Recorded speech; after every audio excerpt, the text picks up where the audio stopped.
Now, I seriously don't want to be saying this every single week, but that episode of Doom Patrol was just wacky beyond amazing. If I don't really want to call this filler either, but if that is Doom Patrol's filler-esque kind of content, then Jesus, we are in for one hell of a ride.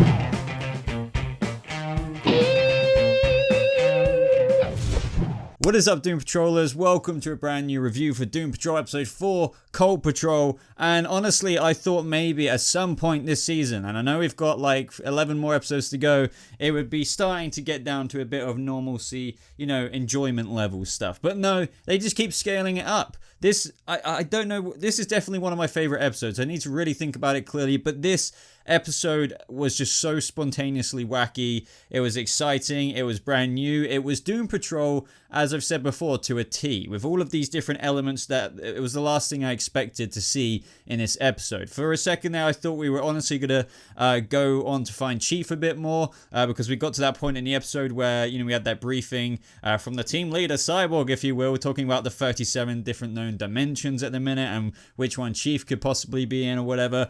But no, it turned into something completely different. I mean, even right from the beginning of this episode, where we had from the nuns of Nirnheim literally cutting through the wall and going after Crowley from Supernatural, and that's something I want to talk about in a second.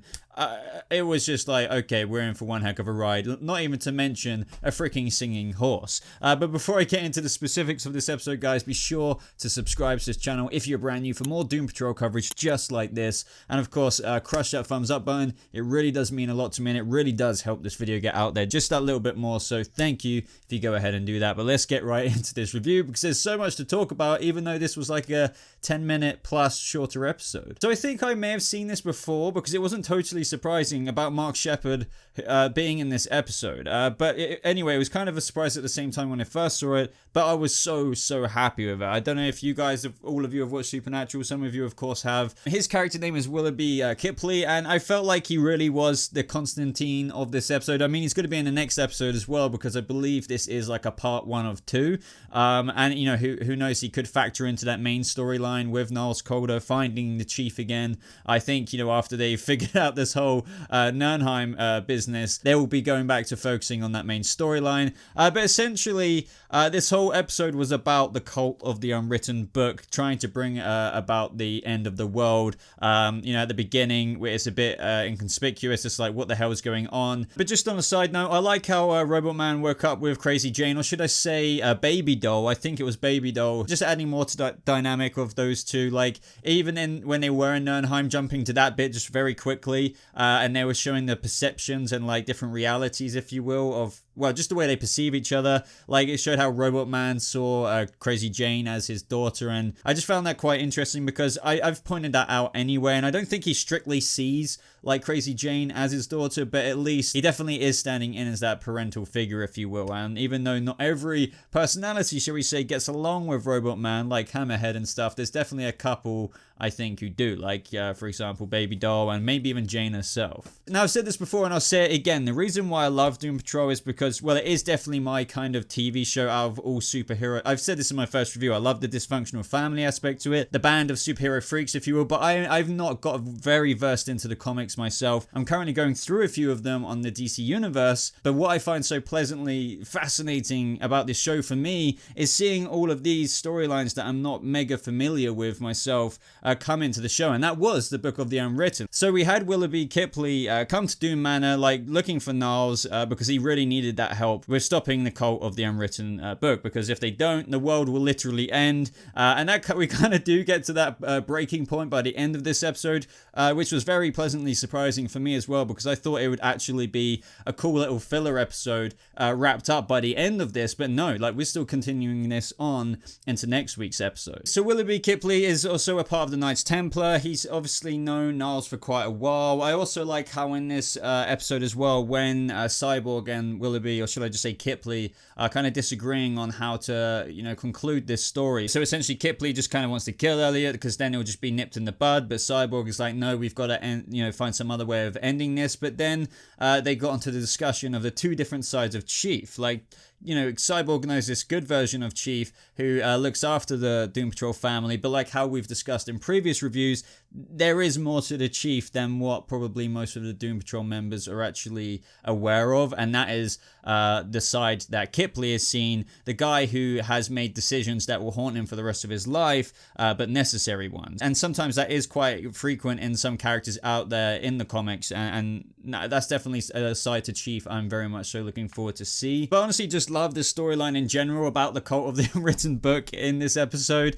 So essentially, what we did learn is that they're hell-bent, as Kipling put it himself, on bringing about the destruction of the world. They literally believe the book to be the word of God, and once the cult essentially read it, then this weird-ass eye will be summoned. And this is what I mean. At this point in the episode, it was like round just before the mid-mark, I was thinking, my God, like this just sounds so Doom Patrol-y. Little did I think we were going to see it by the end of the episode, this gaping big eye just appear. But I should have known better with the stuff they've already done, like traveling down the freaking mouth of a donkey and all kinds of other things, and we'll get to the unicorny kind of horse in a second. Essentially, the eye will get created, who is also known as the Decreator, and the world will be like literally unmade. And of course, who has the responsibility of the world ending, and or at least trying to prevent it? The Doom Patrol, along with Willoughby Kipling, of course. As I said, though, I do want to take this opportunity to say again that Mark Sheppard just played, I felt like he was perfectly cast for this role. It was just brilliant throughout, and I really hope to see more of him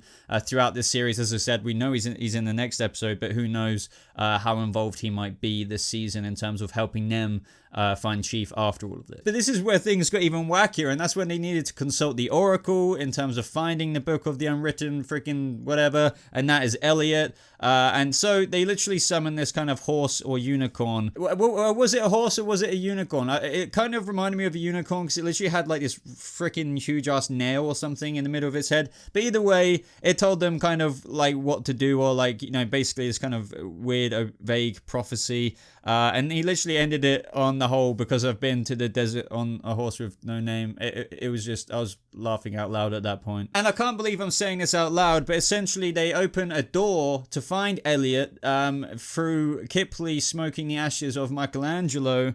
And yes, I just said that. This is where the Doom Patrol were faced with protecting Elliot, because as I said, like Kipling kind of wants to just kill him because if he gets red, end of the world. But like Doom Patrol have a bit more morals than that, and they're just like, come on, we need to save him. But yeah, this is where we also learned that in order to stop the cult from coming through and reading Elliot and then thus destroying the world, they essentially needed to shut the gates with, yes, you guessed it, Janis Joplin's dental floss, which is the strongest known spiritual thread in this world. I don't know, guys. I think you kind of know what I mean in terms of how I feel like this TV show, Doom Patrol, has just struck gold with the absolute uniqueness that is spawned with its storylines. It's just so good. So kind of sifting through it a little bit, I like how Jane and Robot Man went to, was it like Spain, to find the guy at the beginning of the episode we briefly saw, who had the gates on his hand, and that's what needed to be kind of sewn shut with the dental floss of Janis Joplin. But lo and behold, Jane and Robot Man got sent to Nurnheim. But this is when the British personality Penny Farthing came out in Crazy Jane, so Robot Man couldn't exactly even have a go at Crazy Jane for what has been going on between them, because I kind of like how they pulled this back to the last episode as well, because if you remember, when Robot Man was quite literally tearing apart, he was literally the most gory part of that fight scene at the end of episode 3. Jane kind of witnessed the end of that, and it seemed to have kind of scarred Jane a little bit, at least according to Hammerhead. But this is where Jane, even though it wasn't Jane, but I'm just going to call her Jane for the time being, meet the high priests of Nurnheim. Those were Elliot's parents at the beginning that we saw. Quite literally, the dad is still dead from when the mother killed him. We didn't really go over that earlier, but there you go. This is where the perception kind of stuff happened that we briefly spoke about earlier, with Robot Man kind of viewing Jane potentially as his daughter. And I feel like this is underlying truth here. It's like a second shot for Cliff Steele. And another thing I love to applaud this show on is that even though we've got all of this other stuff going on, we still get so much development in other sectors. So like, as I said earlier, with Cyborg talking about the two different versions of Chief with Kipling, but then we also got, despite last episode being very negative man centric, we also got more exploration into the negative man's negative energy. So we even saw the Chief trying to communicate with the energy to the point of like actually speech through this machine that he kind of concocted for him. So this is where we got like the reveal, at least Negative Man got the reveal that when Chief asked him, how do you sustain yourself in Captain Trainer's body And he just replied back, torture. So this is going to be, I can't wait to explore this even more, and I really can't wait to these two like kind of mesh together fully. And I just can't wait to see, I feel by the time the chief pops up, all of these questions each member of the Doom Patrol will probably have for him, because I feel like that's what they're seeding through for each character whilst the chief is away. In that fight scene as well, when Cyborg got out his sonic cannon and freaking Kipling got out this freaking flaming sword of his magic, this was awesome. But this is where more random stuff came in, like the dry bachelors, assassins made out of letters that were never sent, and other crazy stuff just kept happening. This part was just wicked. The effects were good. I know some people complain about some bits like Cyborg's prosthetics. For me, with this show, that is not a problem at all. Like, are they really going to do Justice League level CGI? No. And for what it is, I think it looks way more than satisfactory for this show. I feel like there can't really be any complaints about this show in a minute, and that's not me fanboying out. I'm struggling to see things wrong with this show quite literally. It's hard to point them out. But there is a character that I've kind of neglected to speak about this whole review so far, and that is, of course, Elastigirl. Quite literally, she had that moment to shine just before when Kipling betrayed Cyborg to the freaking Hoodman, the royal guard of Nurnheim. And he had this awesome little kind of effect, which, vanquished all of them straight away. Good on you, Cyborg. But essentially, he knew this was getting a bit too late. He went down there to go kill Elliot because he had to do what must be done kind of thing. But Elastigirl saved him. And this kind of takes me back to an earlier point in this episode where Elastigirl stopped him from like jumping out the window. And, she's always about not being kind of a superhero, but I can really feel those building blocks being made. I feel like that is quite transparent to the audience, but slowly but surely she is going to become more and more of a badass. And I just thought that was a really cool moment where she Elastigirl'd her hand out into Kipling, into the wall basically. And I was about to say, but of course guys, freaking Elliot got captured. But no, this wasn't of course for me. I wasn't necessarily expecting this. By the midpoint in this episode, I thought that this could have all been wrapped up by the end of it, and they would have prevented the eye from being made. But nope, he got taken.